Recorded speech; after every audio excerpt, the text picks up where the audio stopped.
Even when you feel low, you can still go. Even when you feel slow, you can still go. Even when there's no hope, you can still go. I never answer to no, man, I still go. Good evening, everyone. I'm Rich Mancuso. It's Keep It in the Ring, live as always, 8 p.m. Eastern. This Thursday, October 30th, 2025. It's the last week of October. Halloween tomorrow as well, everyone. Welcome in. Thanks for your continued support.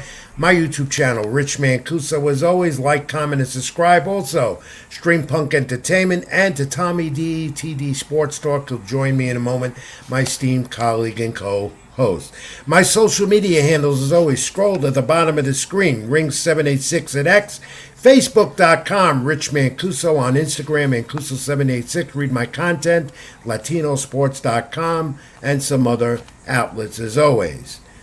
And we have an hour ahead, a little more tonight, the usual, as we keep it in the ring, including a November to Remember in boxing. That's coming up. Will it be a November to Remember? Pacquiao and Mayweather again? Strong talk. They're talking that they may have their second fight. We'll go into that in detail. The boxing news, there's a lot of it, came up in the last few days, including Gervonta Davis today, the latest on his situation. Martial arts will be a subject of our special guest later in the hour. The pro wrestling talk, including a look at Saturday night's main event on Peacock this Saturday, live.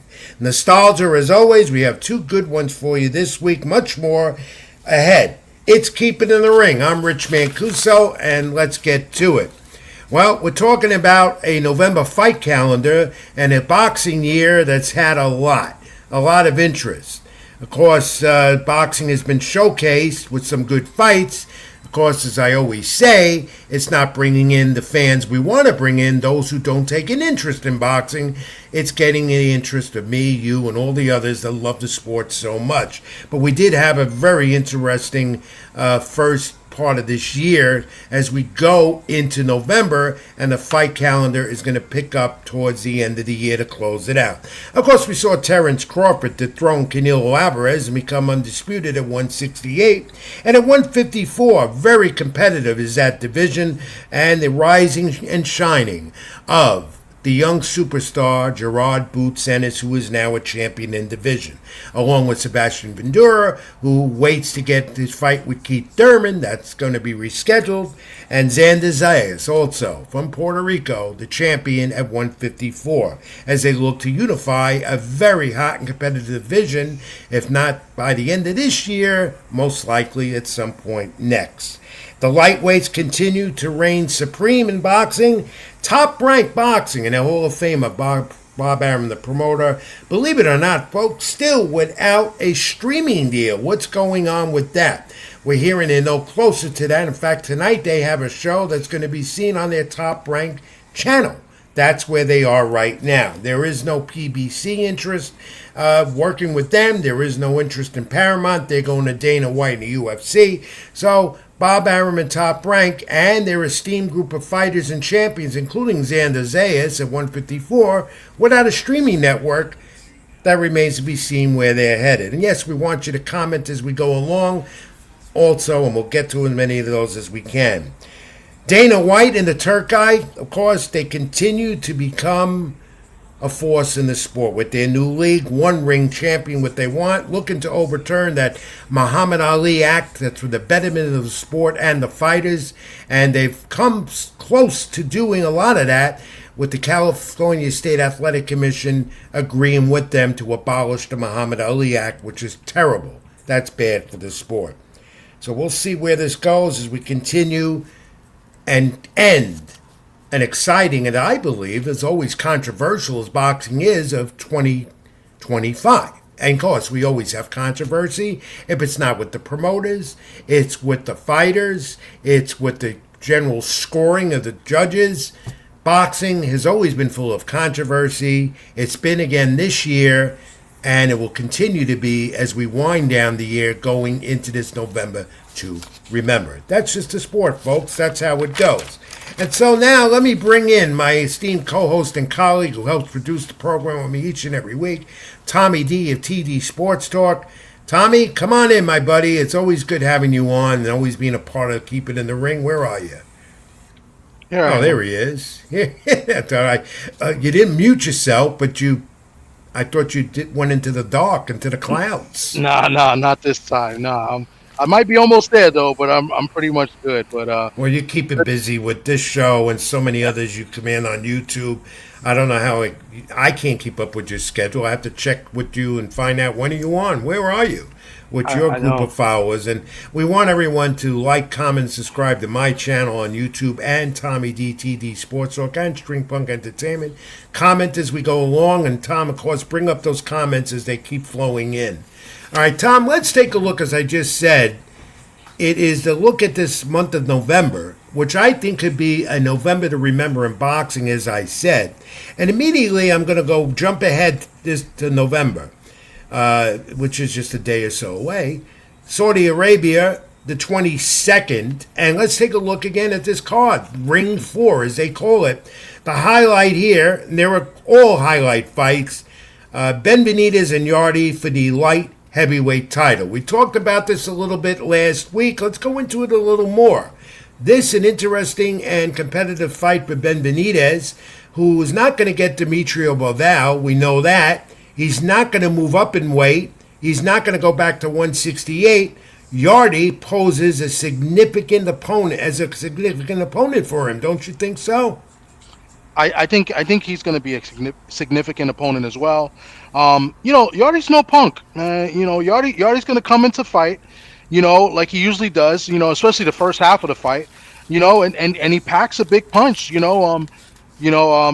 those that remember Yardy against Beterbiev, he hurt Beterbiev in that fight early on. And then he kind of ran out of gas, and Beterbiev kind of stopped him.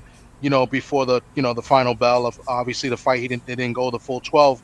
But Yardy's going to be a good opponent for Benavidez, who's always on the front foot coming forward, and he has fast hands. So And he's got some power too, just like Benavidez, yeah. which makes it even more interesting. Yeah, but Benavidez doesn't really, in my opinion, he don't really have that one punch power. He kind of overwhelms you. So I that's why I think this fight is going to be more exciting than maybe what people think. I think you're going to get the first few rounds at least. You might see like a Hagler Hearns type round in the first 3 rounds. That's what I'm kind of looking forward to. I picked Benavidez to win this fight, but I wouldn't be shocked if Yardy maybe lands something and maybe gets an upset. I've heard that discussion in the last week that Yardy could get an upset. And I've also heard how these two will be punching very hard, because they both do that. And they both have fabulous speed, not only with their jabs and going to the body, but the footwork also, Tom. So you might be very much in this, being right about Yardy maybe pulling in this upset. Benavidez, of course, will be going in as the favorite. But this entire card itself, Ring 4 in Saudi Arabia within 3 weeks from now, believe it or not, there is a main event on every one of these fights. All of these fights could be main eventing a different card itself on itself, including Devin Haney and Norman for the WBO welterweight title. And to see where Devin Haney goes after that May 1st fiasco in Times Square in New York earlier this year, and where would he go from there? Is it going to be Teofimo Lopez, assuming he beats Norman? And I got a feeling that Norman's going to win this fight. Wow, you're picking Norman to win the fight. Okay, listen, this is the most intriguing fight of the year. Why I say intriguing? Because I can see this fight going both ways, and I can see a couple of different ways of how it ends. I like Devin Haney. I'm a fan of Devin Haney. I may not be a fan maybe outside the ring, but inside the ring, Devin Haney fights the top guys. He wants to fight the best guys, and he wants to challenge himself, which a lot of fighters of today are not doing. So you have to praise and give the guy credit. The guy's coming up in weight, challenging for a world title. This will be his 3rd world title in 3 different weight classes. I mean, I think that's special. That's Hall of Fame type accolades, right? And then you got a guy in Brian Norman Jr. who's the current champion in 147. He's hot right now. He's been active, knocking guys out, but he hasn't faced a guy of Haney's, stature. Right. Haney has been fighting solid guys. He has a way better resume. So with Haney moving up in weight, Norman is moving up in class, right, as far as opponents. So it's very intriguing. Haney looks good at the weight from what I've seen him sparring. I mean, he looks bigger than Brian Norman. I just don't think he's a big puncher like Brian Norman. But listen, it's boxing. Anything can happen. Like I said, I can see it going any which way. I'm not picking a winner yet, but I will tell you this. I am edging towards Devin Haney because he's the more experienced and the more battle tested than the two. And of course, we heard last week exclusively on this program, and it's still on the YouTube channel and your channel as well, and Stream Punk Entertainment, the Teofimo Lopez. That he's not fighting Devin Haney. Why should he fight at 147? That's what he said. And by the way, Tom, Teofimo sent his regards. Tell Tio I said, what's up? I'll see him soon. All right. Oh, you will. Maybe get him on your program as well. Thanks for your comments. What do we got coming across the board as we continue? Well, let me read some of the comments. Mr. Shelton, he says salute to you, Rich, and salute to me. And he says, what's up, Paisan? And he also says, what did Devin Haney do outside of the ring, Thomas? And he laughs. I'm not going to talk about it. He knows. He's just, breaking chops here. BBO is coming in saying, I love to talk bad about certain fighters. Guys are just, coming in here saying what's up and saluting us. So we thank them for their involvement. We want you to keep commenting as we go along. Continue on this Ring 4 card, Tom. Noakes and Mason, Yeah, Tom, I'm sorry. What'd you say? Sorry, one of our members would like to know if you could lend him $100. I need $100 from him first. BVO Sports, BVO. You met BVO at the fight, at the Danny Garcia fight. Yeah, I did. He calls you Uncle Rich, so they all call me Uncle Rich, and they all call me a legend, and I'm not. And I'm not far from it. But then we go. That's quite fun. He just made my night. Noakes and Mason, the vacant WBO lightweight title. Not much buzz about this, but this could steal the show. Listen, Mason, to me, is the future face of boxing, and it can happen after this fight. Noakes, I did a little research on Noakes. I didn't know much about him, and I watched some film on him a little bit. He's got good pop. He can punch. So if Mason's not careful here, which I expect him to be fully careful, I mean, he could be in trouble. But I fully expect Mason to win this fight and maybe stop Noakes. But you never know. Like I said, it's boxing. Anything can happen. Noakes can punch, But Abdullah Mason, there's nothing bad I could say about this. No, we've seen enough of him in New York, the top rank at Madison Square Garden in the last year to know what he's capable of doing. He's fast, again. He does, and as I always say in a fighter, especially at his weight, the footwork is magnificent, and he's got good jabbing power. He connects. Let's face it, he does.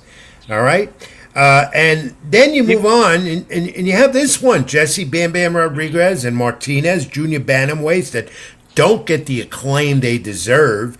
WBA titles for Martinez up for grabs.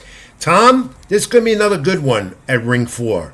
That's going to be a good one. Let me go back to one of the comments. BVO, who is from Cleveland, just like Abdullah Mason, he's riding with Abdullah Mason. He says that Noakes has a chance to win if he brings brass knuckles. That's his only shot to winning. That's just a comment from a Cleveland guy, just like Abdullah. Of course, you got to root for the home team. You got to root for the home guy, of course, without a doubt. But I like this Bam Bam Martinez fight. And Martinez. Bam Bam and Martinez, Jesse Bam Bam Rodriguez just does not get the attention he deserves in this sport. It's because the little guys. The little guys don't get much, respect. It's hard to gauge whether they're good or not. And listen, Bam Bam, he's in a tough fight with this kid Martinez. He's been on kind of like a little old man tour. He's been fighting some good names, but kind of guys that have been kind of past their prime. So now he's fighting a young, hungry lion in Martinez. This should be an entertaining, great fight. Listen, top to bottom, this card is going to be exciting. That's why I said it could be a November to remember in 3 weeks with this card stacked Ring 4 in Saudi Arabia. Again, Benavidez and Yardy highlight it, and of course we'll keep on it and keep updating you and analyze it as we move on in November. But Tom, today, disturbing news again about Gervonta Tank Davis. Of course, the circus fight with Jake Paul and an exhibition of 10 rounds, different weight gloves, whatever. It's an exhibition. We haven't taken this fight seriously. Ticket sales are down, and then we find out today that Gervonta Davis is facing a new civil suit, domestic violence, as ESPN reported. Allegations filed in Miami, Florida, where the fight's going to be held with Jake Paul at the Casilla Center in Miami on November 14th. That's the schedule. Yeah. He's been accused of battery, aggravated battery, false imprisonment, kidnapping, implication, emotional distress by the female who presses these charges. This is an ex-girlfriend, by the way. This is not the first we've heard about this about Gervonta Davis. He's had 2 or 3 previous priors with domestic violence, and now this. But then at the same time, Tom, and I want your take on this and everyone else what they think.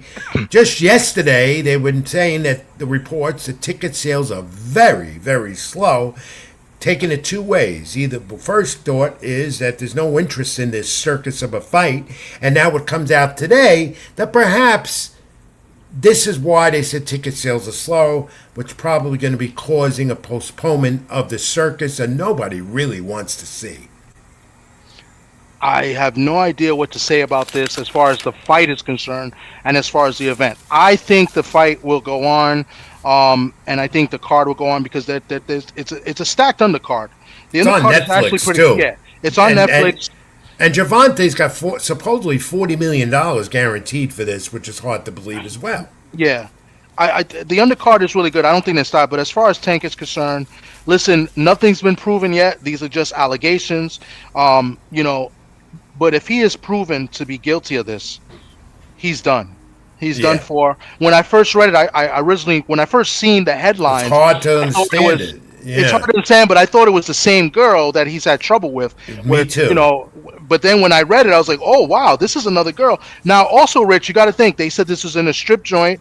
He dragged her to the parking lot. So if this is true, I'm assuming we're going to see video soon.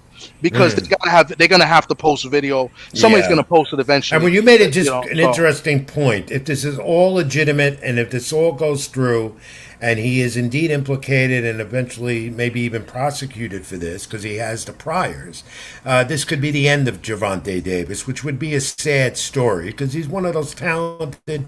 He's not young anymore; he's about 32 years old, but one of those young superstars in the sport that made history in the sport. I mean, he did a lot.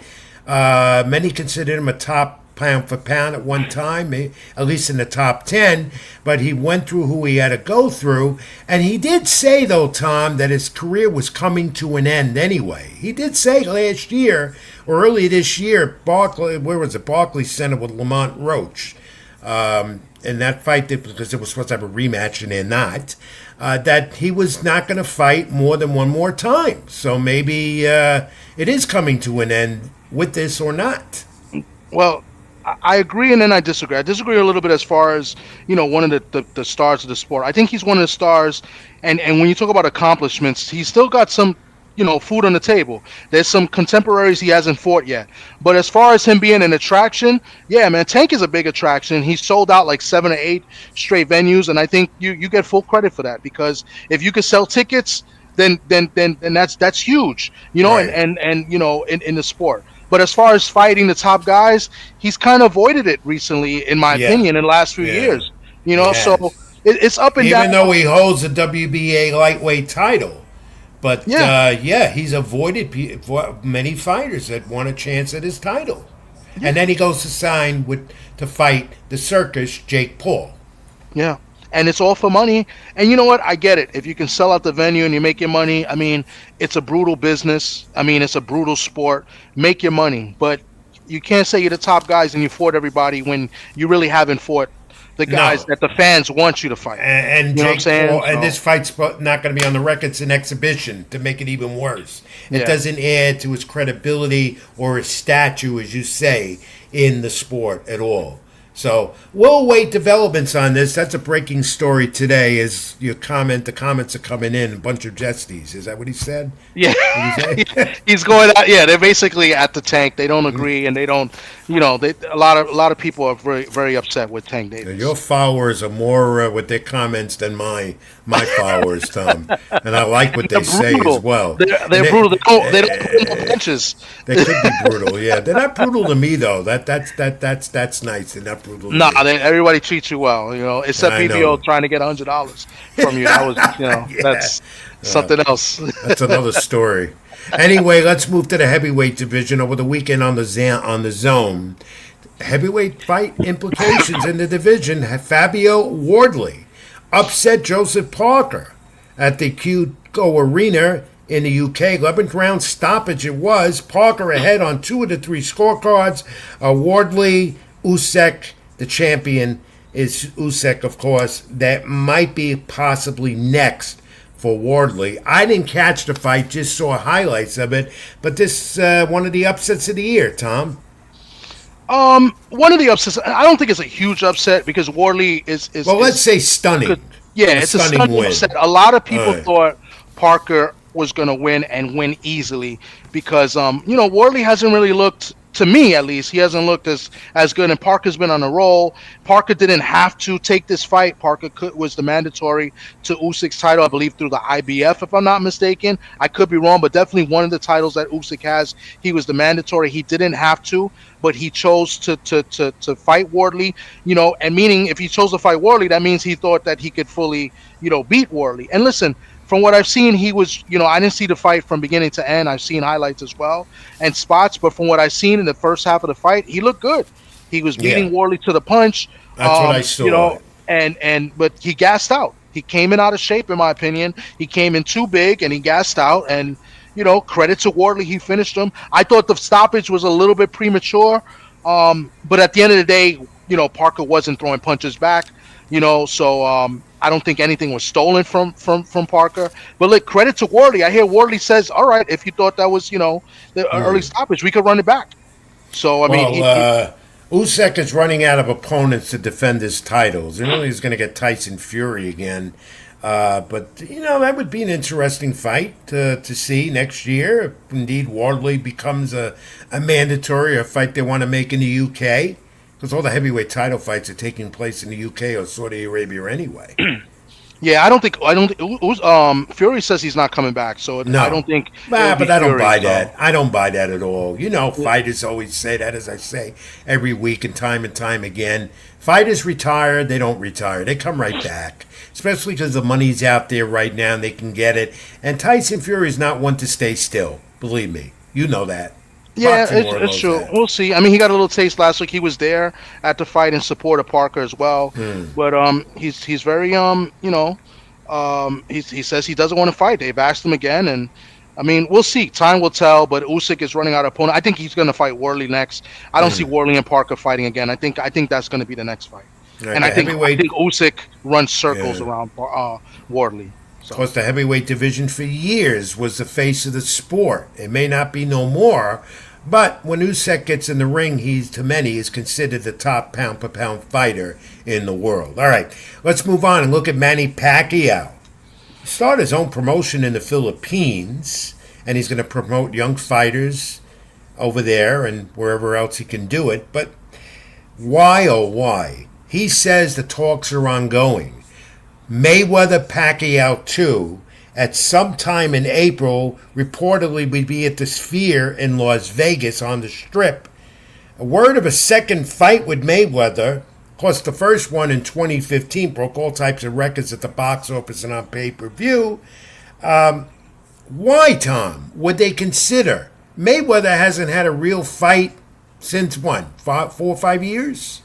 It's been a Well, little bit longer than that. Pacquiao, of course, came back this year with Barrios after a 4-year layoff. Retired, unretired. He's in the Hall of Fame. Are they possibly thinking that they are going to make a lot of money doing a second fight? Or is for Mayweather, we don't know what type of shape he's in. We know Pacquiao can still fight, but we don't know about Mayweather. He's only been in exhibitions. Yeah, I don't know. I don't know. I don't think I'm not interested in this fight. But I have a feeling that there are people that are interested in this fight. So I mean, I think if they do have a fight, I think it will make money. I think it will sell. I don't know how true this is. I don't know how legitimate this is. Um, but people Sources want to tell see it. me it's Yeah. really legitimate. That it's ongoing talk, and then in April we could see it. And listen, a lot of people might think Pacquiao will win this time because he's been sort of active and Mayweather hasn't, and a lot of people want to see Mayweather lose. Let's just call it what it is. A lot of people don't like Mayweather; they just want to see him lose. And a lot of people will watch, just like they did when he was fighting, in the second half of his career when he was Money Yeah. Mayweather. They watched him because they hoped that he would lose, and that's what they're going to do in this fight as well. If it's not an Still, exhibition and it is legitimate, I think it makes money. I think people will watch it and he'll do well. no, it's going to count to the record, and of course he retired at 50-0, undefeated fighter, first one to do that next to Rocky Marciano, the Great Rock. I don't want to see it. I hope it doesn't happen. And to me, and if it does, it's not going to make the money the first fight did. This is a different era. Even 5, 6 years later, whatever it was, 10 years ago, 2015. I remember I covered that fight. I was out there for that, and the buzz at the first one was unbelievable. Not for this if they do it again. Anyway, December 6th, PBC on Prime. Pay-per-view, San Antonio, Texas. Stephen Fulton, Oshaki Foster, rescheduled because the Keith Thurman Fundora fight main event was postponed. They were supposed to be co-main to that. It's Foster's first defense of junior lightweight title. Fulton is keeping his WBC featherweight title, looking to be a two-division champ at the same time. So, Tom, we're going to get to see it December 6th. Hopefully, we get to see it. This is like the second or third postponement already this year. I feel bad for Oshaki Foster. He hasn't fought in about a year already. So hopefully this happens. I think this is a great fight. I'm going with Oshaki in this fight. I think unless if Oshaki starts slow, I don't think he wins. I think he has to start fast. Oshaki's usually a slow starter, but I'm riding with Oshaki. Now, there's a part of me here because I'm very selfish. There's a part of me here that would like to see Cool Boy win, and that's only because then he'll give up, that featherweight title, and then Shushu will get to fight, for that title because he's the next in line for that title. And it's Fulton, of course, again looking to become a two-division champ at the same time. So that'll be interesting, something to look forward to on December 6th. And then the highlight also in this was Pitbull Cruz and Lamont Roach. Of course, Roach didn't get Gervonta Davis again, but now he's got Pitbull Cruz for the vacant WBC interim junior welterweight title. And Jarbek versus Rasandi Landa. And that would be the IBF and WBO middleweight titles and Lara's WBA title. And then Jesus Ramos against Shane Mosley Jr. for the vacant WBC interim middleweight title. So December 6th looks like a good one. PBC on Amazon Prime if everything goes to plan. It does seem like a good one. There's some good comments here. Everybody's going against me as I'm rocking with Shockey Foster. I got 3 guys here saying Foster's about to get spanked. Somebody else got Fulton. Another one on Fulton. So I guess I'm in the minority here because I'm the only one. I have no pick. Shockey Foster. No pick yet? I haven't picked it yet. No, because I haven't analyzed it really. Okay. You know me, I analyze. I have to research and analyze before I'm going to do anything, So, okay. Everybody's going with Fulton. I'm very shocked at this. Wow. Okay. I'm sorry. I'm shocked at. I mean, you like who you like. I mean, I like both fighters. Don't get me wrong. I think Foster's the better fighter. The only thing is Foster's inactivity. He's been out for longer than Fulton's been at least more active than he has. So. Yep. All right, we'll see. December 6th. How about this one? Subriel Mateus reportedly versus Dalton Smith. WBC Junior Welterweight title. Barclays Center in the new year. 10 rounds. 10 rounds. Mateus 23-2, 22 knockouts in defense of his WBC. It can't be 10. It's got to be 12 rounds. Oh, 12 rounds. Yeah, so 12. Title, yeah. Right. Sorry about that, folks. Thinking 10. I'm thinking it's not an exhibition. Mateus is 23-2, Tom. 22 knockouts. First defense of his WBC championship. He took it from Alberto Pulo. Remember back in July in Flushing at the Arthur Ashe Tennis Center in Flushing and the ring card? Yes. So they've been talk about this after Smith's last win with Eddie Hearn there in the background. But they're going to do it in New York. That's where they want to do it, at Barclays Center, and they're going to do it. They're doing it in January in New York. January in New York. It looks like it's confirmed. I thought it was going to be on a ring card. Apparently, it's not. I think his Matthias's promotions, Fresh Promotions, I believe is the name of it. They won the purse bid, so they're putting on the show in the Barclays in New York, which I think is going to be great. I just hope there's a good undercard to support it. The winner of this will fight Puello, I think. I think Puello is the next in line to get the rematch or fight the winner. So I'm all for it, and it's going to be here in New York. I think that's great. I think it's good for the Puerto Rican fan base who came out and supported him. Mateus wanted that. Yeah, he wanted that. Yeah, he wanted New York for that Puerto Rican fan base, and he's going to get it. And this I'm going to fight, be there. Yeah, we'll be there. Barclays Center. Yep, we'll be there. I know I'll be there. You will too, right, Tom? I'll definitely be there. There's without a doubt. I am already there in spirit, and I'll be there in person the day of the fight. I got a comment saying it won't go 12, and I already know he's picking. So I don't think it goes 12 either. I got Well, Matias. it certainly won't go 10. I mean, I could get stopped in 10. And it's not an exhibition. One of the early fights in the new year to look forward to in New York. All right, how about Oscar De La Hoya and Ryan Garcia? Sergio Mora from the Zone, the former champ fighter. The guests can't get in. Let me just put it in here. Yeah, I got a text message from him as well, so we'll deviate and make sure he can get in. But let's continue before we get to that and take a look at Oscar De La Hoya and Ryan Garcia. Sergio Mora had some comments. He's telling Ryan Garcia, because Ryan's going after Oscar. Oscar's trying to defend himself. He says that Ryan Garcia is still under contract with Golden Boy.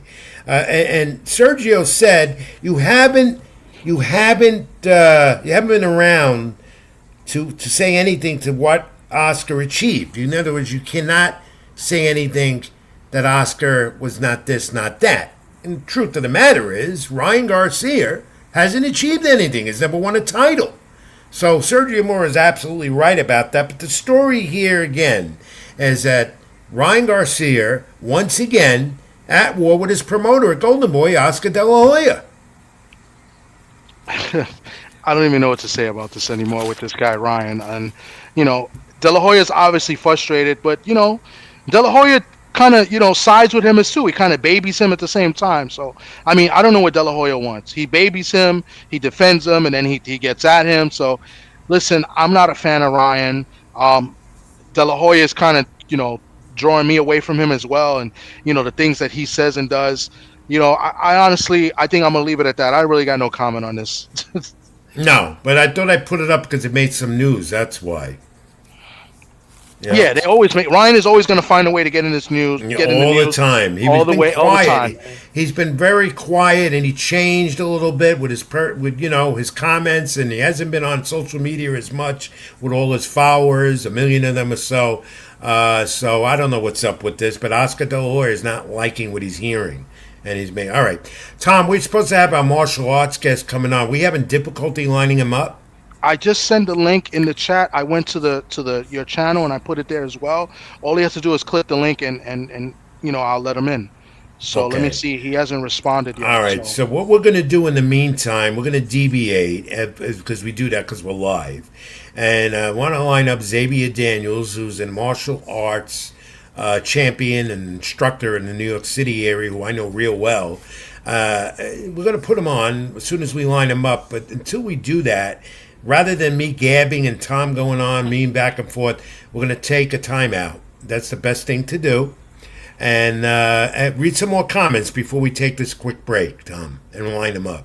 Okay, yeah, they're basically here's a good one. He says I'm not going to read the first one. He says Dev is cool at Ryan. No one else should feel a way about him. A sarcastic remark from Opulent and LD. BVO is says Ryan is on, and our guest is just copped on. Ryan is doing drugs basically. That's what BVO saying. And yeah, we'll leave it at that. But the guest is on. I think he's got to Oh, we get got his him? camera to work. His All camera right. is not on though. Oh, well, I was hoping. In the meantime, let's play this brief video package of this young man, 31 years old, Xavier Daniels. We're deviating, we're still keeping in the ring, but we do it all here because it is a combat sport. Xavier Daniels is young, still relatively young. He trains in the martial arts. He's been competing in the martial arts, also does some boxing as well. Very interesting story with him. I was his journalism instructor with a consulting program in the Bronx at one of the local high schools. That's how we met. And yet he went on and was always keeping himself fit, and martial arts has been his thing. Tom, let's play a brief package, and we'll put him on, maybe with camera or not, talk to him about it. Here's Xavier Daniels in action. Take a look.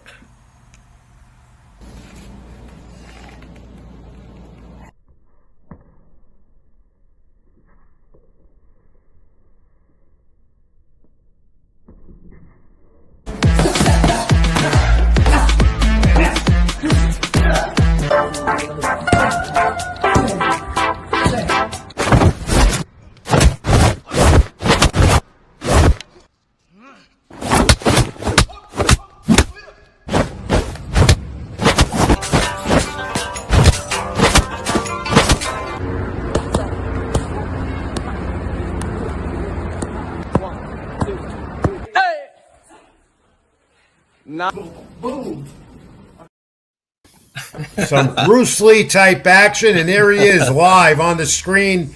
Nice to line him up. There he is, Xavier Hey Daniels guys. from the Bronx. Hey. Hey, Xavier, great having you, my friend. We've been talking a lot, spending a little time together, working on some of your projects, and this is interesting. We deviate a little deeper in the ring. Tom's a big boxing guy, so am I, but so are you, as well as the martial arts. And let's get to it. Briefly, what have you been up to? And because what did we just see?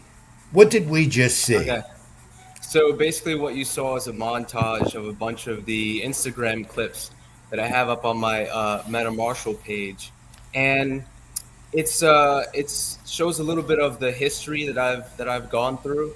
I started training in karate, or karate, as Americans say, when I was just 10 years old. I'm 30. I'm going to be 32 next month. Um, but I've since training in traditional Japanese martial arts, I've branched off into so many other different martial arts. I went from karate to American kickboxing to a little bit of yeah, that's my dad right there. To a little bit of Taekwondo. My first paid martial arts gig was teaching Taekwondo, actually, even though I was a black belt in karate. My kicks were so good that they just was like, hey, we'll teach you how to do forms and you can teach at our school. Then I got into a little bit of grappling. I did wrestling in high school. And the latest art or combat sport that I have taken on is actually boxing. I've been doing boxing for the past 6 years. And the way that I actually got into it is funny. I have a friend of mine, Jose, that I met through, some political organizing. I met Jose, and he turns out he was a boxer and a fitness coach. And he found out I was a martial arts instructor. So we started training together, and he just introduced me to the whole world of boxing, and I've been hooked ever since.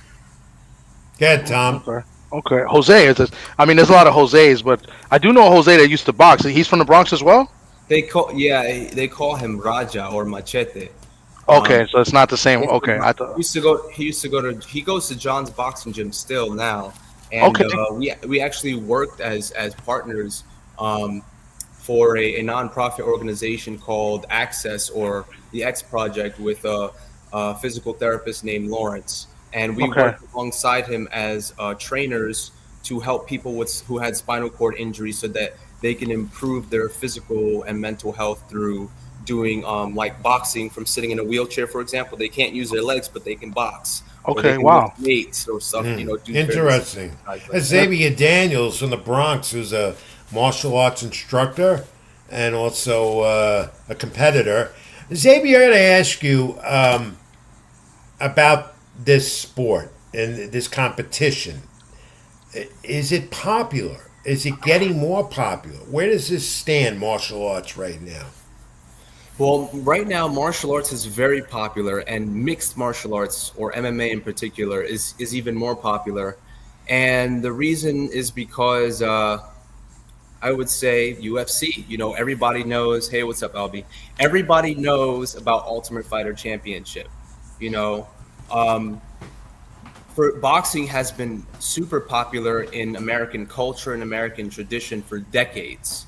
Um, but ever since Japanese and Chinese um, martial arts, really Asian martial arts, have seeped and made their way into American culture. We know Jackie Chan, Bruce Lee was one of the first pioneers, Jet Li, they've been on the big screen, and they introduced Asian martial arts and Asian combat sports into American culture. And that started the whole UFC thing, which became popularized through television as well. And now Americans want to learn, they want to learn Asian style combat sports. Boxing is cool, and boxing is also involved in UFC. You can't go into UFC without some boxing training, because boxing, we have all different kinds of sports. If you want to know how to do the best kicks, you go to a taekwondo instructor. If you want to know how to punch, right, you go to a boxer, right? There are certain things that certain styles specialize in that you can't really go to any other style to know how to do that better. Now, UFC and mixed martial arts is a combination of all those styles, and that's why it works beautifully. Yeah, it does. And I've been a commentator on Muay Thai events, amateur level, and I got to tell you, compared to boxing, and Tom, I think I've explained this to you as well. It's so different. The crowd is different. The ambience of the whole thing, and the camaraderie, and how the two competitors at the end bow to each other, even get down on their knees, and they praise each other with that camaraderie is unbelievable. And that got to me, because that's not boxing. That's not how it works in boxing. No. I know that. I have two nephews that train, and they fight kickboxing, and they actually train in John's gym from time to time. I don't know if you've seen. They're twins. So the last name Rodriguez, but they're twins, and they train. They do like the kickboxing. So, and they're small guys. So I forgot what weight. They might fight at like 120 something like that. So if you see them, they're Rodriguez, Tony and Carlos. So if you see them in John's gym, tell them that you know me. How much training do you do, Xavier? Let the people know. What's involved here? Because I'm sure you're in great shape. What is there any difference in the training methods from you and a fighter or any other individual involved in combat sports? Is a similar technique?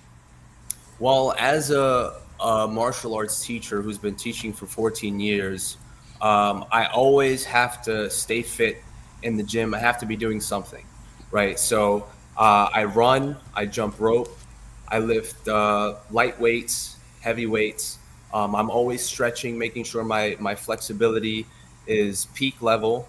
I hit the bag, I do pad work, and sometimes I spar. Even go out, I'll visit other schools, or I'll go to the park with some of my other martial arts friends, and we'll fight. We'll spar. But if I'm preparing for a fight, go out there and see competition, then I basically just kick my training into overdrive. Like Tom, as he's talking about that briefly, can you show again that video montage that we have on Xavier, and how he kicks and how high he goes up with that kick? I would have to, let me see if I could present it Can you better. do it? If not, because the way I have it, it plays straight through. But let me try to present it. Give me a minute, and I'll do that while y'all talk. Let me try to. Xavier, that requires a lot of athleticism and technique to kick the way you do, and to the height that you reach to get someone. Well, maybe let's take a look at this kick wherever you Yeah, did this. that's a But jump. That's a jump spinning crescent how kick. high are you going there? I would say my foot is about probably like 8 feet in the air. Wow. And do you get hurt? Have you been hurt? No, I've never been hurt that way. I've never been hurt that way. So you know how to land. Look at, and then you got the boxing technique, and That's Ruben. That's my student Ruben. and you hit and the that's- bags like a fighter does. Yeah. Yeah, and I And also the kick. I'm- And I you also act. You're doing some acting roles as well. Yes, that's another thing I wanted to mention, that I'm also an actor. I've been doing stage acting, that is theater, since I was 10 years old. I did some Broadway plays like Fiddler on the Roof and Guys and Dolls. So I'm also a singer. I'm mainly mainly an operatic singer. I've done musicals and things of that nature. So I'm a multi-talented person. And it's always been my dream since I was a child to be a martial arts action movie star. So the whole acting together with the martial arts just goes perfectly well. And my friend came in here, who's the guy that I'm sparring with in this choreography, is another friend of mine who likes to act and do martial arts as well. So we just came together and did this cool project. That's my student Ruben there, and that's my really good friend and student Genghis, whom I met at the school of a kung fu. I need Genghis to be my bodyguard. He's a huge looking dude. Oh, Genghis is awesome. I've known Genghis for about a year and a half now, and he's just been so kind to me, and he also possesses a lot of knowledge of martial arts himself. He's been doing bodyguarding for many years as well. And This is Xavier and bouncing. Daniels from the Bronx. Xavier, let me just tell. Did you Bruce Lee in you at all? Did I have? Well, I was inspired by Bruce Lee when I was a child. Okay, that's what I wanted to ask. I can remember sitting down watching kung fu flicks with my uncle Gilbert, who was actually the very first martial arts instructor that I ever had. I remember I was about 7 years old when he took my leg and physically picked it up into the air and told me to hold it there for as long as I could. So when you see me holding up pictures of me holding up my foot in the air, or videos doing that, you can thank my uncle Gilbert, because he was the first one to teach me how to do that. But yeah, I was inspired by Bruce Lee, Jackie Chan, mainly Jet Li. And the reason why I say Jet Li is because Jet Li is not just a good martial artist, but he's also a great actor, in my opinion. The way that he conveys his emotion when he's punching, when he's kicking. If his master dies in the movie, you're going to know the fury and the wrath and the anger, and you're going to see that in his face. He's very passionate when he's acting. It's as if he's been through these very things that it's as if he's been through these things that the characters have been through that he's playing in the movie. Why martial arts, not boxing or MMA? Well, I guess when I was a kid, I was just exposed to martial arts movies. I didn't really watch too much boxing. So when I was 10 years old, the karate school that I joined really solidified my obsession with the Asian martial arts for about, I would say, over 10 years. And so that's all I focused on until I met my friend Jose, who introduced me to boxing. And it's crazy because my karate skills only make me a better boxer. Okay. Right? If you look at some of Mike Tyson's training videos, his instructor talked about how he observed karate practitioners, the way that they moved their head, when they were fighting, and the deep horse stance. Yeah, and the deep horse stances that they use, and he implemented some of that in Mike Tyson's training. I'm also I'm also very into Mike Tyson. I'm very inspired by him. I love his style of boxing. I love the way he moves his head and his torso and his upper body when he's boxing. But you have your own style that you learned and you picked up on. Yeah. I have my own style, but the more I practice boxing, the more I want to go back to doing Asian martial arts, and the more I do Asian martial arts, the more I want to go back to boxing, because I realize that all combat sports are connected. They're connected by the laws of body mechanics and the laws of physics. It's all science, right? It's science. It's angles. how it's the body flowing. It's the body acts as a conduit Exactly. for energy. Yeah. True. So That's it's right. everywhere. I Tom, also want to give a shout we're out running to out. We're running, Xavier. Right. We're running out of time. Go ahead, Tom. We're going to wrap yeah. it up with him. No, Xavier, go let him ahead. continue. He's going to shout out. Go ahead. What do you Yeah. shout out? I want to Sure. give a shout out to Salvanim, who has been a very good teacher and role model in my life. I want to give a shout out to my instructor Seiko Hanchi Rick Diaz and his wife Susan Friedman. They've been like a mother and father to me. They've been with me since I was 10 years old. They show me nothing but love and kindness, and they've been very generous. And my karate instructor Seiko Hanchi Rick Diaz basically gave me a lot of access to a lot of opportunities in life, and I owe all of my success to him, because this is how I make my living. This is how I transform people's lives, and this is how I change myself every single day. Well and I want to said. give a shout out to my dad, Uncle Albie, Eric, all the people out there watching me, all my supporters, Genghis. I love you guys so much. Thank you. No, I appreciate you coming on because I know how busy young man you are. Tom, any final thoughts, Xavier? I got one question. I mean, so you're basically making your living, you're training and working with others and showing them, teaching them martial arts, and I guess you're working out with them as well. But have you Yeah. thought about, becoming pro and competing as a professional? Yeah, especially now that I'm going to be turning 32, I always consider, well, the last time I competed in a tournament was when I was 24, and any potential students that I take on in the future, I want them to know that I'm not just a teacher, or I'm not just an enthusiast. Like, I'm a fighter. I've been fighting, I've been competing in tournaments since I was 10 years old. And I fight, and you can ask my instructor, anybody that's seen me in tournaments, I can fight, and I like to fight. But you got to train for that, and when you're running a business and you're teaching, it's kind of hard to, be a competitor at the same time. But I do intend on competing in the future. I'm getting ready for it. Okay, So that's what's up. I mean, listen. Don't forget Michelle. Who's Michelle? Yes, Michelle. So there's two Michelles. There's my aunt Michelle from my mom's sister, who also looked out for me a lot during my ups and my downs, and Okay. also Michelle Suarez, who is the mother of my brother, whom I consider to be like a second mother to me as well. And she took me under her wing Terrific. a long Story. time ago.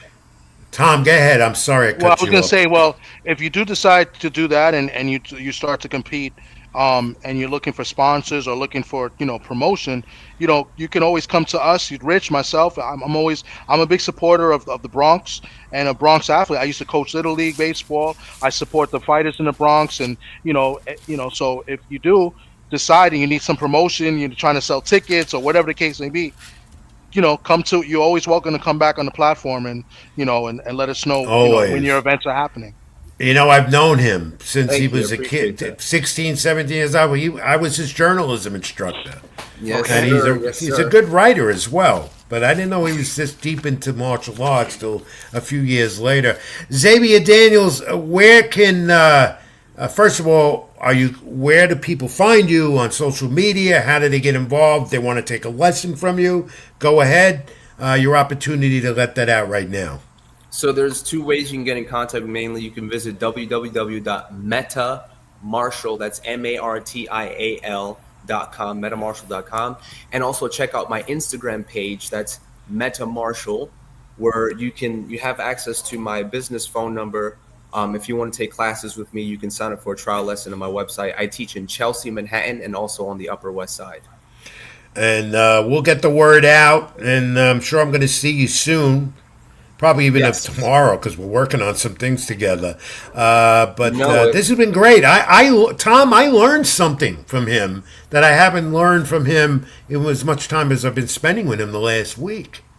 No, it was very good to have you on. Yeah. And I did know some of the things you said, but you kind of confirmed it as a guy that I took martial arts when I was younger, but not as as you did, and you have, and you also teach it as well. So I knew some of the things as how some combat sports go together, but you just help confirm what I kind of knew, and for the people that are watching, let them know that they both go together, and you can learn from each one to make yourself a better fighter as well. So that was Yeah. very good. That's right. for you It's to all explaining about- that. Yeah, it's all about humility every single combat art is connected. There's no art which is superior to another. They just have different styles and different functions and different methods. That's all. Xavier, this has been great. Educational. Learned a lot. You're a well-spoken young man and knows his craft, as I say all the time. What do you do now when you end an interview with a martial arts? Is this what you do, like that? You can do this, right? A lot of kung fu practitioners like this. If you're Muay Thai, right? Okay. Or you could just say "us," say "us." Oh, what is it? What? Ois. Please, I have enough problems trying to. I can't pronounce people's names right. That is a good point. A lot of Japanese martial arts practitioners, they say "os." Ois. Okay, Tom, remember that. Tom, ois. When I see you at the next fighting event, I will definitely do one of those and say ois. I'll definitely. And Absolutely. I'll do this. Xavier Daniels, thanks, my friend. I'm going to say, as always, keep it in the ring. Thank you, guys. Take care. Salute. Be in touch. Tom, that's Xavier Daniels. We learned a lot. That was fun. It was good. No, very educational, very I informative. knew you'd like well. it. That's why. No, That's why I is booked good. them. I hope the fans got a little lesson. That because he video was gave- great too, and I'm Yeah. glad I played it the way I did. I got to freeze frame the kicks. That was pretty nice. I knew you would do it the right way. You always do. We'll be in touch with Xavier and keep everyone posted about him. But Tom, I didn't give him the fact because it has nothing to do with martial arts. I'm going to give it to you. It's not even boxing. Before we take the break that we're well overdue on doing, we need to take a break. But I got to give you the fact. It's pro wrestling fact, which will lead us into the pro wrestling stuff when we come back from our brief break. Tom, you ready? Yeah, let's do it. All right. You know, WWE, AEW, we're getting guys that are going back and forth. It's happened in the last month. It's happened in the last year or two with AEW now in the picture, of course. Now, what can you name me three wrestlers that have gone back and forth, even of recent? WWE, AEW, WWE, back to AEW, and so forth, vice versa? Just those Three two. names. Those two organizations, AEW and WWE. So Cody Rhodes. Yeah. This is a fact, not trivia. Right? Cody Go ahead. What do Rhodes. you got? Cody's I got one. Cody Go Rhodes. ahead. That guy Aleister Black. And He's not on my list, but he could qualify. Give me the two others that I have of recent. Cody, Aleister Black. Damn, There's quite a Jericho few. went from WWE to AEW. But you're saying they have to go to AEW and come back? Yeah, and they went back to WWE, or they went WWE back to AEW. And it's becoming a revolving door. I know Aleister Black is definitely one. Cody's He went WWE, another. Cody's two, and Two of them are there now. One of them recent. not Bobby Lashley, is it? Bobby Lashley? Well, Lashley's in that group, and not recent. Bobby, okay. MVP, no MVP. I can't get it. He's in that group, and not recent. Well, here's the two. Recent. Okay. CM Punk. That's I should have got that one. And the other one is Rusev. And Rusev, so it went from WWE to AEW and back to WWE. You're right. Yeah. There you go. Mr. Black is one for sure because he started WWE and went. So so that was the other one. He's definitely one of them. Okay. You got most of it, Tom. Great. Fact of the week, but you still didn't get the whole thing. No, I didn't. I messed up. All right, let's take this brief time out. I'm Rich Mancuso. That's Tommy D. Keep it in the ring. Like, comment, and subscribe to my channel here on YouTube, String Punk Entertainment, TD Sports Talk, and like the Keep It in the Ring page. Back with the pro wrestling. We got a lot of that. Plus a UFC note, and we got a lot more to go. We're going to go past 9 p.m. Eastern. Stay with us. Let's keep it in the ring.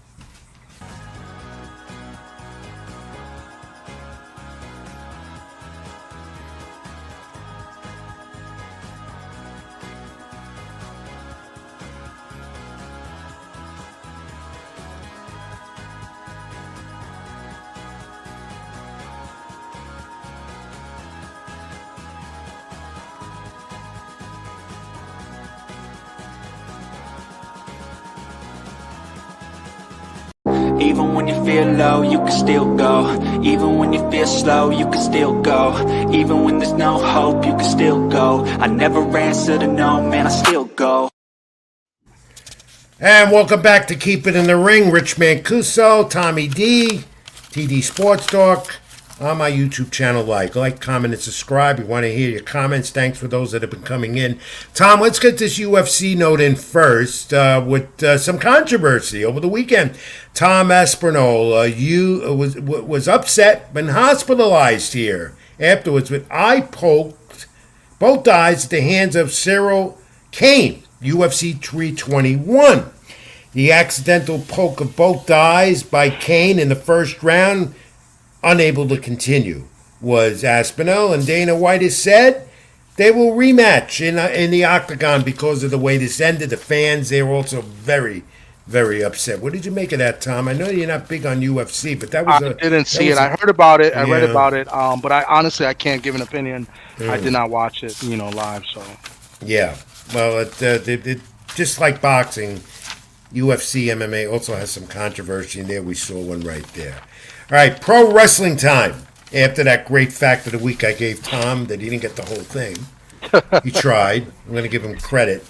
And let's first take a look at Saturday Night Main Event. Not on NBC Live Saturday night. It's at Peacock, 7 p.m. Eastern. Interesting. That's part of the deal. Peacock gets the main events once WWE shifted and went to ESPN with their pay-per-views and PLEs, as they call them now. And, of course, the main event is there, McIntyre and Rhodes for the title. Tom, any thoughts on who you think are going to win this? McIntyre and both are interesting. I feel like Rhodes is going to go over and win, but I feel like that's an obvious pick. But usually Saturday night's main event, you don't really see title changes. So I think Cody goes over. I'm very interested to see what happens with Punk and Uso. I feel like there's going to be some type of that's change. Talk about. Yeah, that's for the world title. Yeah. Now you talk about Jey Uso turning heel, and maybe he'll do this in this match with Punk, because you see those things happening the way Uso's been talking to his brother Jimmy and everything else. But there's a lot on the line there if you turn Jey Uso heel. Merchandising, popularity, all of that, His intros is one of the best intros in wrestling. He comes out to the crowd. The fans love him. He's very over, right? Guys, you know the word over in the wrestling term. It's a good thing, And I think you turn him heel, he's not that over, and then, you can't come through the crowd anymore and, high-five the little kid. So I don't think he turns heel. I don't. People may think that, but I don't think, I don't think they want to do that to his brand right now. Then I think Punk will get the title, though, finally. Yeah. Because he's not going to get Rollins. He's on the show for a year, a little more. I think Punk gets the title. Women's title, of course, Jay Cargill turned heel on SmackDown. Tiffany Stratton on the way out for some reason, personal stuff or whatever. So I see Jay Cargill winning the title on Saturday Night Main Event. Yeah, I see it, and I think it was a good heel turn. I think people have been waiting for this heel turn. They've just been trying to get, Jay to kind of get her work a little bit better as far as her in-ring work, and I think she's gotten a little better as time goes on. She had that nasty cut in the previous, I think, pay-per-view, so I like it. I like Jay turning heel. I think she's going to be better as a heel, and I like her. Maybe now they could get the feud with her and Bianca like they wanted to from the get-go. And finally, we're seeing Jay Cargill get the push, and she's been there over a year now in between injuries and such. This added Dom Mysterio, Rusev, and Penta, triple threat for the IC title. When are they going to take that title off Dom Mysterio? I'm hearing this might happen Saturday night. He's one of the best heels they got. They can't do that to my man Dirty Dom. Well, what about them turning him face? They could do that. Nah, he's not ready to be a face yet. Unless, because who he's with, one of my greats. Americano. Ray? Mexicano. I knew you. Which one? Well, all of them. It's Kaiser or Gable? Chad is hurt. He should be back. I think he's going to come back Well, that's, in the beginning of that's next year. Kaiser under the mask. Yeah, that's definitely Kaiser. But Get rid of El Grande Americano. I can't stand it, or whatever they call him. Enough. I love it. I love the gimmick. I love the extra ones. The other two. I don't know who they are, but I love all the Grande Americanos. I love them all. And I like Dirty Dom, so they better not take the strap from him. He's got to hold the strap. I think Dom will retain it and go into the Survivor Series with something big. By the way, one of the Survivor Series matches for sure, War Games match, going to be Wyatt Six against the money team. Family Tree, Sokoa and the whole family. That's going to be one of them. Survivor Series 3 weeks away. So Saturday Main Event is going to be their big show before that. So it's on Peacock, remember, not NBC, but just Peacock Saturday night. Tom, get well wishes here. Two wrestling stars who are Hall of Famers, WWE as well, that I've worked with, including this guy, who we got up first? Mike Rotunda? Yeah. Mike Rotunda, IRS, one of my favorites. Yeah. Father of Bray Wyatt and Bo Dallas, in hospice care right now. Don't know... what the severity of it is, but he's in hospice care and is being taken care of. We wish him well, good wishes. And a guy that I had some run-ins with before we worked together, Larry Shreve, the great Abdullah the Butcher. Yeah, Abdullah the Butcher. He's not doing well either. Now, quick story on this, because when I first met Abdullah, Larry Shreve, I picked him up in a car to take him to, we're doing an independent show up in New Hampshire somewhere, way back. So, I walk in the car, I say, "Hello, Larry. Nice meeting you." We had never met before. He turns around and comes to the car and says, very fierce, "What did you call me?" I said, "Larry, that's your name, isn't it?" He goes, "You call me Abdullah. That's my name." And I tell you right now, I was petrified. I want to get out of that car because when he was not in the ring, Abdullah the Butcher, Larry Shreve, would really play the role outside. He was what the kayfabe, that's a term in wrestling. Yeah. But he was being the real thing there, and he was scary. We made peace and all that, but here's another story. We got to get to the venue, and we pick him up, and he sees a bar on a road somewhere, and realize we're in a car there, and I'm in the car with him, and I forgot who the other wrestler or two were. And we got to stop now. I was with one of the referees. I said, "What do you got to do?" I said, "I got to go get a drink." Now, this son of a gun made us late because he stayed in that bar for over an hour to get to the venue. And I'm not going to tell you why he went in there besides the drink.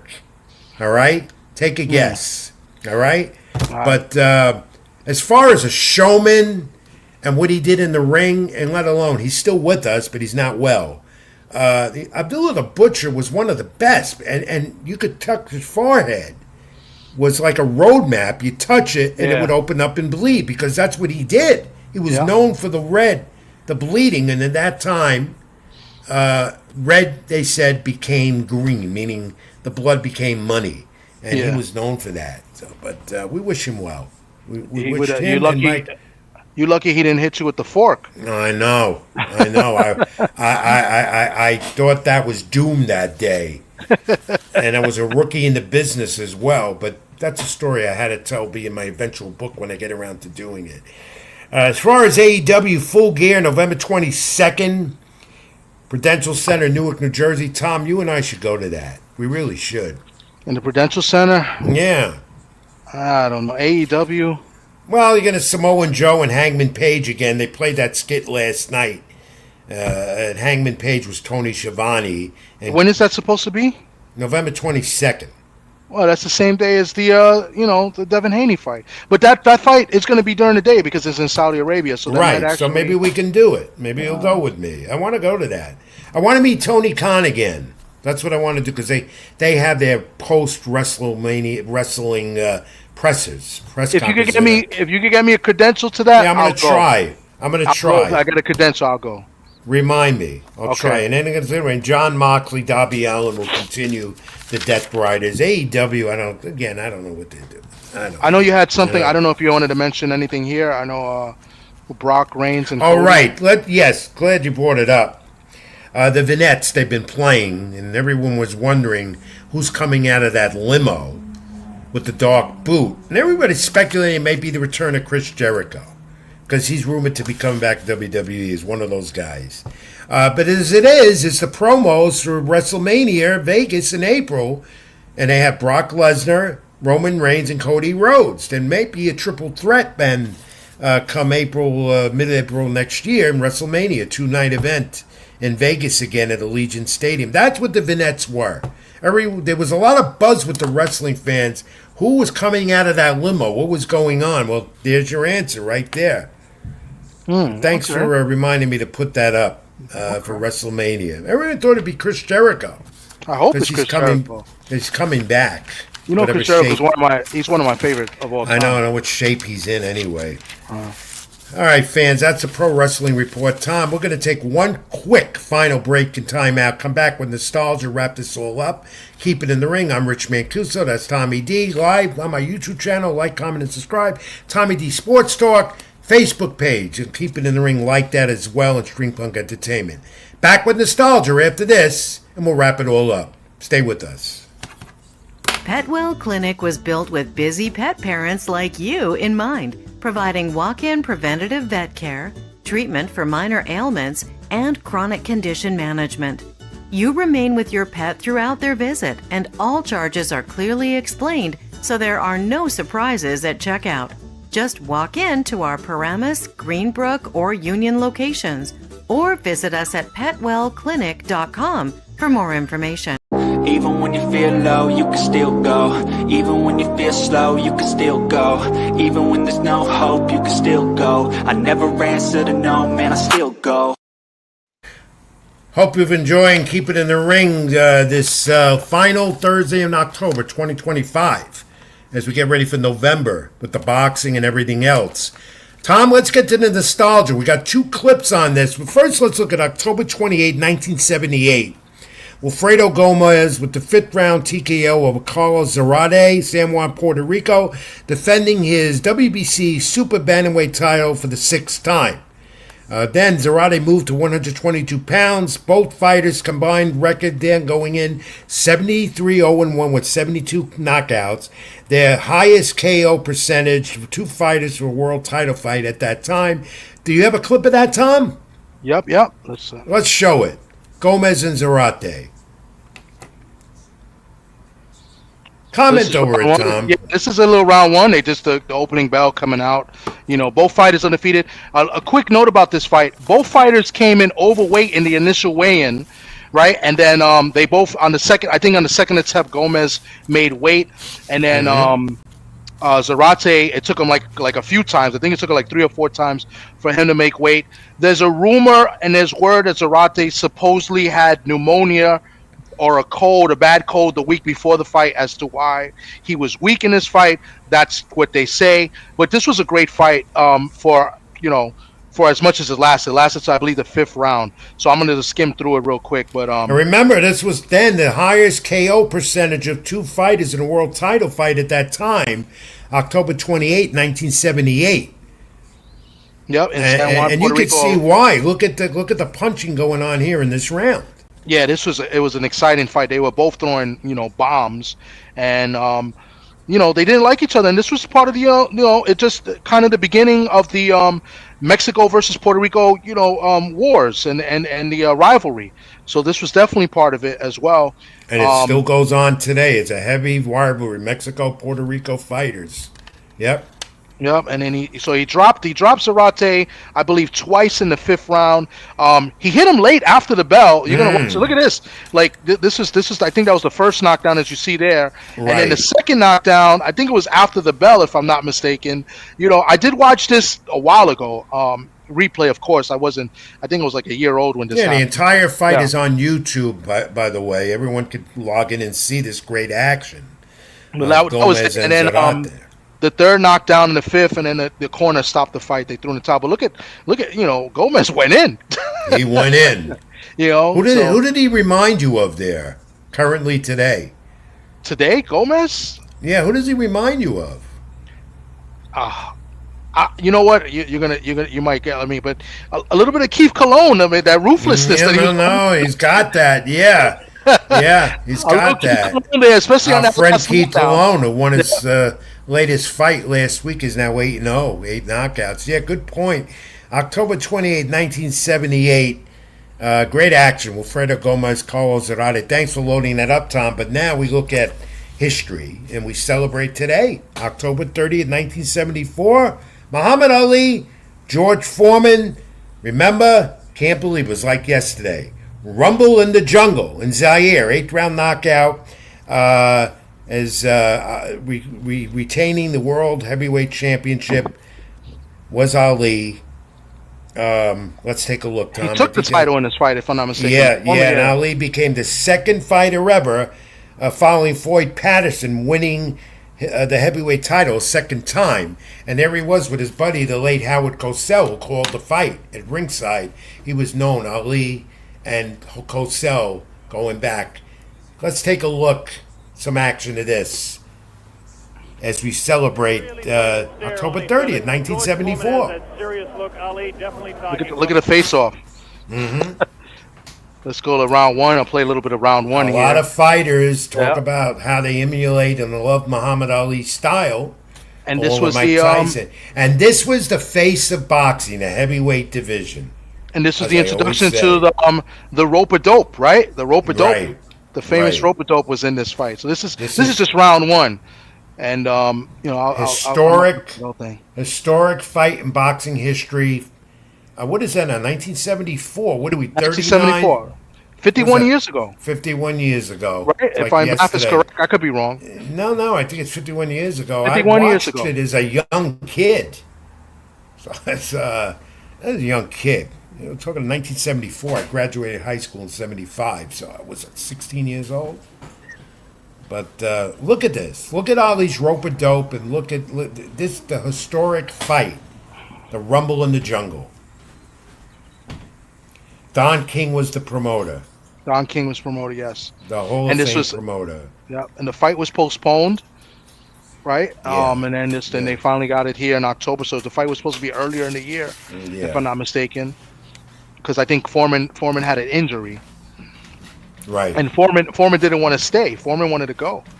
Foreman did not, he didn't like it there, and the two of them were adversaries in the ring, but very friendly outside the ring. They helped each other. They did help each other.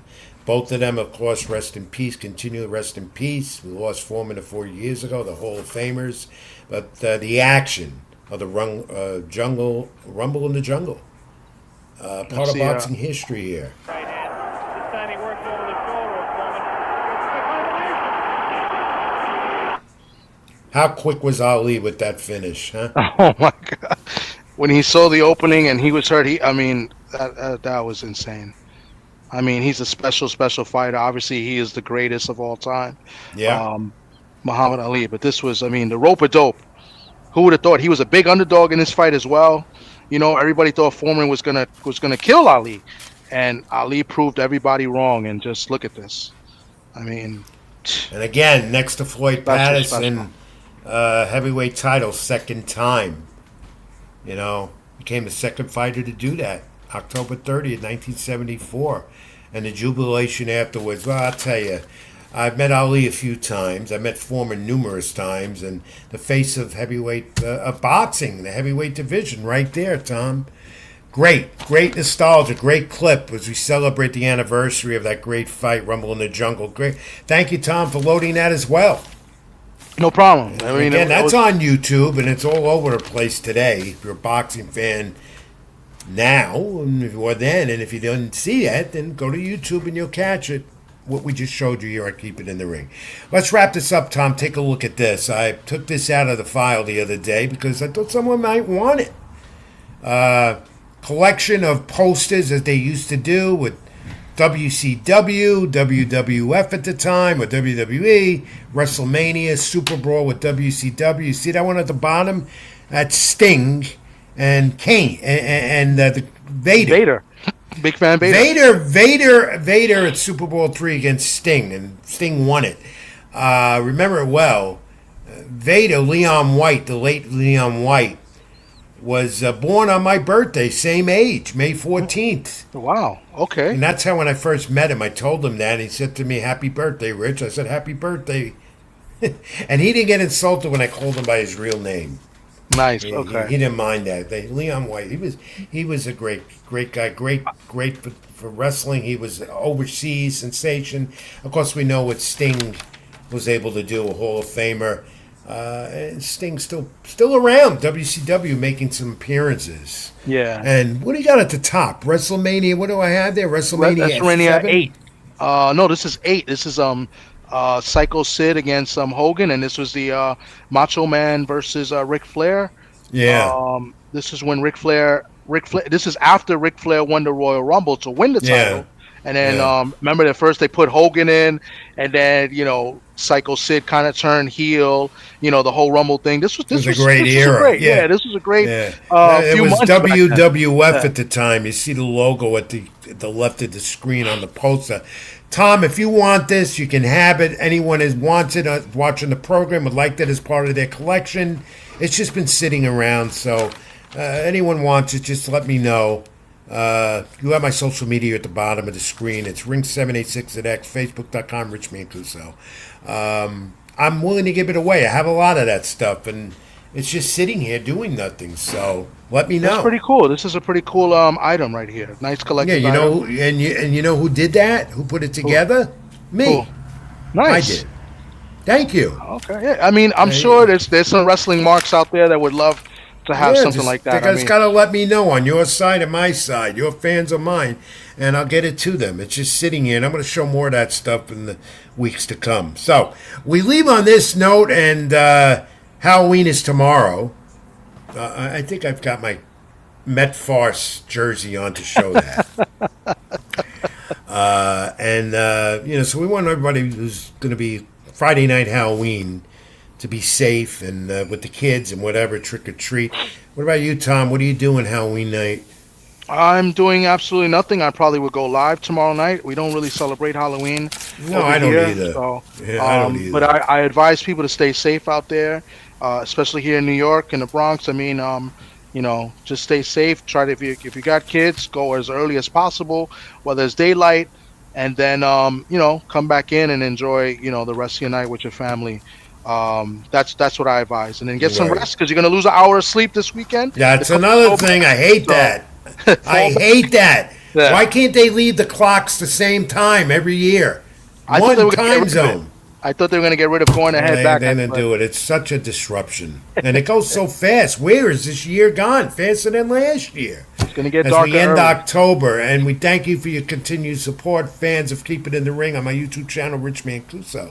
Like, comment, and subscribe. And to Tommy D Sports Talk, Spring Punk Entertainment. Like the Keep It in the Ring page. Tom, we'll be back next week, 8 p.m. live. Sports with Rich and Tom. We will get that back going up again, too, with the World Series coming to an end. Deep into the NFL season and much more. Any quick final words, Tom? Again, thanks Xavier Daniels. Great job talking martial arts with us and so forth. No, I mean, I'm going to go try to see, hopefully, maybe catch the main event. Michaela Mayer's fighting right now against Spencer. Right. She's moving up in weight. I'll go catch that. And, looking forward to next week. We got some good fights next weekend on the 8th. Pro Box on the 8th. I think Virgil Ortiz as well. The calendar's down below. The only thing you don't have is the Pro Box card, but we'll put it up. So, I'm looking forward to that. And, hopefully everybody enjoys the show. Enjoy your weekend and, be safe out there. Thanks for your continued support, folks. As I always say, keep safe, be well, be good to each other. And as always, Tom, till next week. What do we say? Keep it in the ring. Keep it in the ring. Thank you for watching, folks. Till next time. Even when you feel low, you can still go. Even when you feel slow, you can still go. Even when there's no hope, you can still go. I never answer to no, man, I still go.